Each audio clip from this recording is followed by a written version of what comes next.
ગુજરાત સરકારે અહીં વહાલી દીકરી યોજના બહાર પાડવામાં આવી છે. હવે જે આ યોજના છે એમાં કોક મહત્વપૂર્ણ ડોક્યુમેન્ટ જરૂરી છે. જો આ તમારી પાસે ડોક્યુમેન્ટ ના હોય તો આ યોજના તમને ન મળે. જાણીએ આપણે આ વિડીયોમાં કે કયા કયા ડોક્યુમેન્ટ જે છે એ ખૂબ જ અંગેની જરૂરિયાત છે.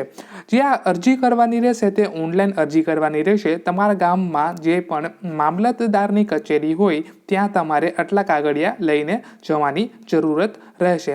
કાગળિયાની વાત કરું તો દીકરીનું જન્મનું પ્રમાણપત્ર, તેમનું આધાર કાર્ડ, તેમનું પિતાનું આધાર કાર્ડ, તેમની માતાનું આધાર કાર્ડ, માતાનું જન્મનું પ્રમાણપત્ર, પિતાનું જન્મનું પ્રમાણપત્ર અને આવકનો દાખલો. આટલું તમારે ત્યાં લેવાનું રહેશે. અર્જન્ટના આપણે રેશન કાર્ડ પણ જરૂરી છે. રેશન કાર્ડની એક નકલની ઝેરોક્સ અને બેંકની ખાતાની પાસબુકની ઝેરોક્સ. આટલું તમે ત્યાં લઈ જાઓ અને તમે આ કહો તો તે તમને ઓનલાઈન અરજી કરી આપે છે. અને મામલતદારની ઓફિસે તમારે જવું પડે અને ત્યાં તમને ઓનલાઈન અરજી કરી આપે છે.